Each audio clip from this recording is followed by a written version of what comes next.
अस्सलाम स्टूडेंट, कैसे हैं आप सब? ठीक है। अच्छा, आज हमने ऑक्सफोर्ड न्यू काउंटडाउन क्लास 6 का चैप्टर 4 करना है, फैक्टराइजेशन, एलसीएम एंड एचसीएफ। ठीक है, इसकी एक्सरसाइज नंबर 4 बी मेरे पास आ गई। क्वेश्चन नंबर 1 मेरे पास है, find the LCM of the numbers by common multiple method. ठीक है, एलसीएम निकालने के दो तीन मेथड हैं। कॉमन मल्टीपल मेथड है, प्राइम फैक्टराइजेशन मेथड है, लॉन्ग डिवीजन मेथड है। ठीक है, इसमें हम इस क्वेश्चन में समझने लगे हैं कि कॉमन मल्टीपल मेथड से हम कैसे एलसीएम निकाल सकते हैं। वो गौर से देखिएगा, बहुत इंटरेस्टिंग क्वेश्चन होने लगा है। तो कॉमन मल्टीपल मेथड है, तो हम सबसे पहले इन तीनों के मल्टीपल्स लिख लेंगे, 4 के, 6 के और 8 के। मल्टीपल्स क्या होते हैं? 4 का टेबल हम लोगों ने लिख देना है, वहां तक लिख लेना है जहां तक हमें पता लग जाए कि हमारा मल्टीपल हमें मिल जाएगा। ठीक है, 4 1 ज़ा 4, 4 2 ज़ा 8, 4 3 ज़ा 12, 4 4 ज़ा 16, 20 एंड 24। ठीक है, इसी तरह हमने 6 के मल्टीपल लिख लेना है, 6 का टेबल लिख लेना है वहां तक जहां हमें मल्टीपल मिल जाए। ठीक है, 8 का टेबल हमने वहां तक लिख लेना है जहां तक हमें उसका टेबल यानी एलसीएम मिल जाए। अब एलसीएम निकालने का मतलब ये है कि लीस्ट कॉमन मल्टीपल यहाँ पर क्या होने वाला है। तो देखिएगा, यहाँ पर गौर से देखिएगा, कोई और हमारे पास 8 यहाँ पर है और यहाँ पर है। ठीक है, तीनों में नहीं है। 12 यहाँ है, इसमें नहीं है। ठीक है, तो अब देखिएगा 24 हमारा तीनों में ही आ रहा है, तो 24 मेरा लीस्ट कॉमन मल्टीपल हो गया। ठीक है, सेकंड पार्ट देखिएगा, सेकंड पार्ट में मैंने फाइंड आउट करना है 10, 15 और 20 का मल्टीपल, लीस्ट कॉमन मल्टीपल। ठीक है, तो मल्टीपल्स ऑफ 10 सबसे पहले हमने लिख देने वहां तक जहां तक हमारा लीस्ट कॉमन मल्टीपल हमें मिल सकता है। ठीक है, इससे ज्यादा भी लिखे जा सकते हैं, इससे कम भी लिखे जा सकते हैं, लेकिन मसला हमारा least common multiple find out करने का है।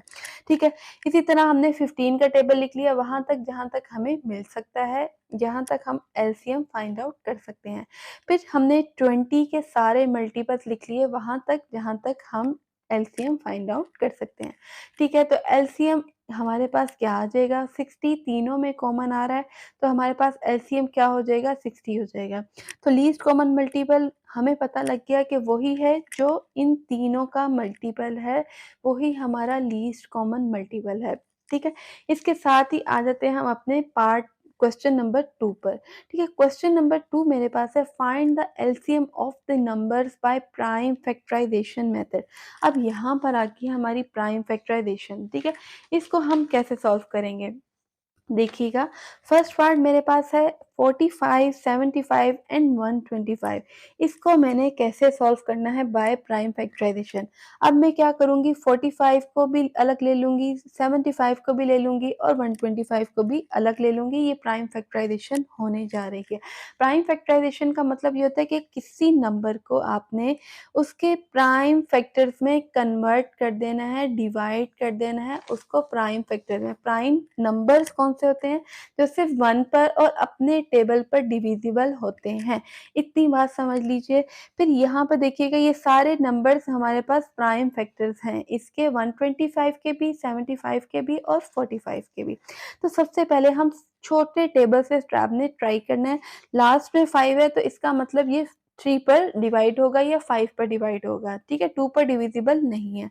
तो 3 1 ज़ा 3, 1 आ जाएगा बाहर, तो 3 5 ज़ा 15, अगेन 3 5 ज़ा 15 और 5 1 ज़ा 5।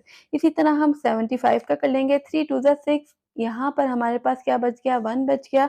3 5 ज़ा 15, अगेन 25 5 के टेबल में आता है, 5 5 ज़ा 25 और लास्ट में 5 1 ज़ा 5 हो जाएगा। 125 के कैसे हमने फैक्टर्स निकालने हैं? लास्ट में 5 है, मीन्स 5 पर डिविजिबल होने वाला है, 3 पर डिविजिबल नहीं हो सकता, क्योंकि हमारे पास यहाँ पर 3 4 ज़ा 12 तो हो जाएगा। 5 को हम कहाँ लेके जाएंगे? ठीक है, तो हम 5 पर डिवाइड कर लेते हैं, 5 2 ज़ा 10 और 2 यहाँ पर बच जाएगा, तो 5 5 ज़ा 25 हो जाएगा। अगेन उसमें दोबारा हम कर देंगे, 5 को 25 से डिवाइड करेंगे तो मेरे पास आ जाएगा 5 और लास्ट में अगेन 5 1 ज़ा 5 हो गया। अब यहाँ पर देखिएगा, 45 के मेरे पास कौन कौन से प्राइम फैक्टर्स आ रहे हैं? 3 मल्टीप्लाई 5, 75 के मेरे पास फैक्टर्स आ रहे हैं 3 मल्टीप्लाई 5 ऊपर नीचे लिख लेंगे तो ज़्यादा आसानी रह जाएगी, ठीक है? यानी 3 के नीचे 3 लिख दें, 5 के नीचे 5 लिख दें और जो बच रहा है उसको आगे लिख दें, ठीक है? 125 के भी हमने इसी तरह लिख लेने हैं, ठीक है? ये 125 के हमने इसी तरह लिख लिए 5 मल्टीप्लाई 5 और 5, ठीक है? जो कॉमन हमारे पास आ रहे हैं, ठीक है? इसमें लाज़मी नहीं है कि तीनों में कॉमन हो। अगर 2 में कॉमन आ रहा है तो हमने इसको सर्कल कर लिया, 3 में कॉमन आ रहा है सर्कल कर लिया, 2 में कॉमन आ रहा है उसको सर्कल कर लिया। अब गेम हमारी क्या है? गेम ये है कि जो हमारे पास यहाँ पर अनकॉमन है वो लिख लिया, यहाँ पर 3 दोनों में आ रहा है उसको एक दफ़ा लिख लिया, ये 3 है इसको 3 फ़ील कीजिएगा। 3 2 दफ़ा आ रहा है उसको 1 दफ़ा लिख लिया, 5 3 दफ़ा आ रहा है उसको 1 दफ़ा लिख लिया, यहाँ 5 2 दफ़ा आ रहा है 1 दफ़ा लिख लिया और ये वाला अनकॉमन वाला भी लिख लिया। ठीक है? इन सबको हमने मल्टीप्लाई करना है तो मेरे पास आ जाएगा 1125, ठीक है? इसको बारी-बारी मल्टीप्लाई कीजिएगा, 6 3 3 ज़ा 9, 9 5 ज़ा 45, 45 को फिर 5 5 ज़ा 25, 45 को देखिएगा मैंने 25 से मल्टीप्लाई किया तो मेरे पास आंसर आ गया 1125, क्योंकि आपको कैलकुलेटर तो अलाउ नहीं होगा तो आप जो रफ वर्क वाला है उसका स्क्रीनशॉट लेके खुद मल्टीप्लाई कर लिया करो, ठीक है? अब इसके बाद आ जाते हैं अपने पार्ट 2 पर। पार्ट 2 मेरे पास क्या होने जा रहा है, एक मेरे पास है 35, एक है 49, एक है 91। इनको बारी-बारी हम प्राइम फैक्टराइज़ कर देंगे अपने प्राइम फैक्टराइज़ेशन मेथड से।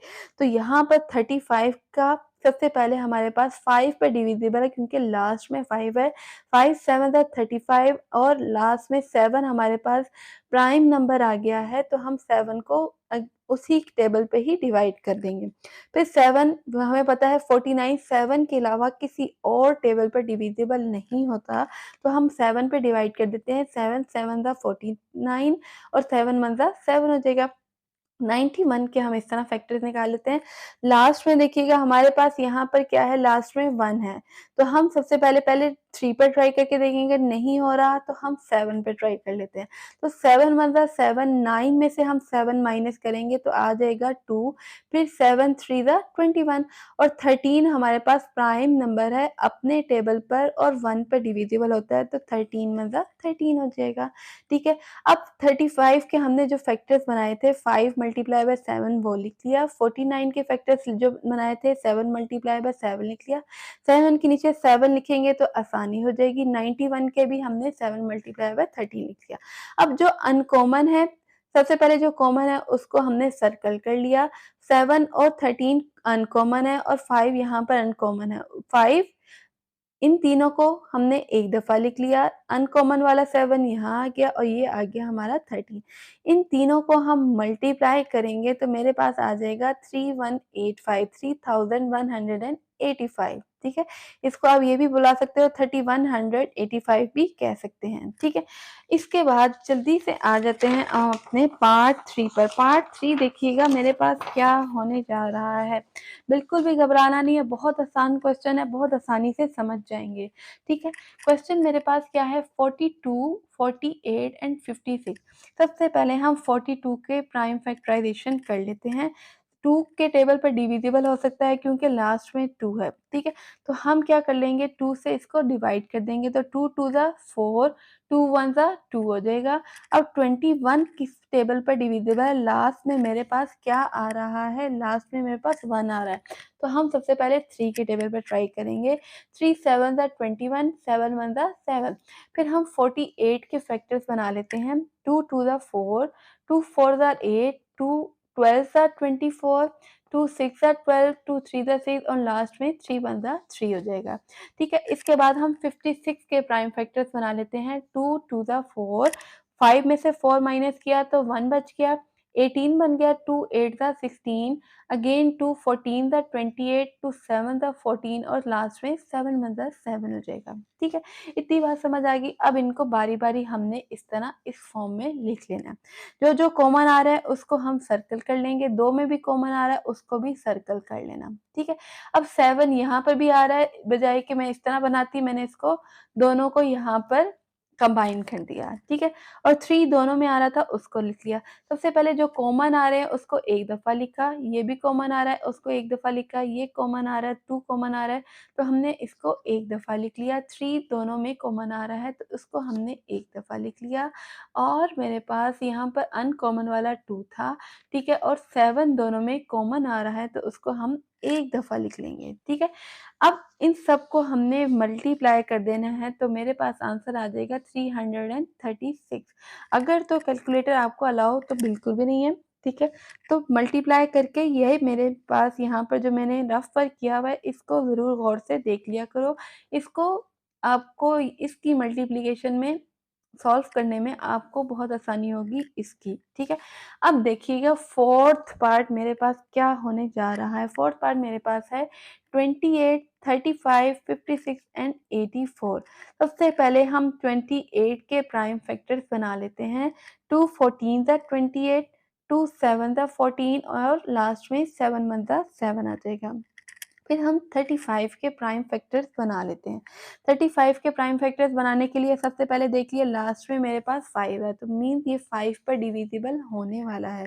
तो 5 7 ज़ा 35, 7 1 ज़ा 7। 56 के भी हम प्राइम फैक्टर्स बना लेते हैं। 2 2 ज़ा 4, 1 रिमेनिंग, 2 8 ज़ा 16, 2 14 ज़ा 28, 2 7 ज़ा 14 और लास्ट में 7 1 ज़ा 7 आ जाएगा। 84 के भी फैक्टर्स बना लेते हैं। 2 4 ज़ा 8, 2 2 ज़ा 4, 2 2 ज़ा 4 और 2 1 ज़ा 2। लास्ट में 1 है तो 3 पे पहले हम ट्राई कर लेते हैं। 3 7 ज़ा 21 और लास्ट में 7 1 ज़ा 7 आ जाएगा। ठीक है, अब हमने क्या करना है, इन सबको बारी-बारी चारों के ही हमने फैक्टर्स यहाँ पर लिख लिए प्राइम फैक्टर्स। जो तीनों में कॉमन आ रहा था उसको भी सर्कल कर लिया। यहाँ पर तीनों में 2 कॉमन आ रहा था उसको सर्कल कर लिया। 7 तीनों में कॉमन आ रहा है उसको सर्कल कर लिया। जो अनकॉमन बच रहे हैं उनको भी हमने लिख लेना है। ठीक है, अब यहाँ पर हमारे पास 2 तीनों में आ रहा है तो हम एक दफ़ा लिख लेंगे। यहाँ पर भी 2 तीनों में आ रहा है, एक दफ़ा लिख लिया। ये अनकॉमन वाला 2 यहाँ बच गया था तो हमने इसको भी लिख लिया। ठीक है, 3 हमारे पास अनकॉमन है, यहाँ लिख लिया। 5 अनकॉमन है और 7 अनकॉमन है तो हमने इसको यहाँ लिख लिया। ठीक है, अब इन तीनों चारों की इन सब की हमने मल्टीप्लाई करनी है। इन सबको हम जब मल्टीप्लाई कर लेंगे तो मेरे पास आ जाएगा 840। अगर तो मल्टीप्लाई करने में परेशानी हो रही है तो ये मेरा रफ वर्क यहाँ पर लिखा हुआ है, इसको गौर से देख लें, ठीक है? या तो स्क्रीनशॉट लेना है तो स्क्रीनशॉट लेके इसकी मल्टीप्लाई आप आराम से कर सकते हैं, ठीक है? आई होप क्वेश्चन नंबर 1 से लेके क्वेश्चन नंबर 2 तक मैंने बहुत अच्छे तरीके से आपको समझा दिया होगा। एक्सरसाइज 4 भी, अब इसकी जो क्वेश्चन नंबर 3 है जिसमें हमारा डिवीजन मेथड है वो हम इंशाल्लाह नेक्स्ट वीडियो में ज़रूर सीखेंगे। तब तक अपना बहुत सा ख्याल रखिएगा, दुआओं में याद रखिएगा और इन क्वेश्चंस की प्रैक्टिस लाज़मी कर लीजिएगा, ठीक है? चलें, ओके, अल्लाह हाफ़िज़, stay connected and keep watching.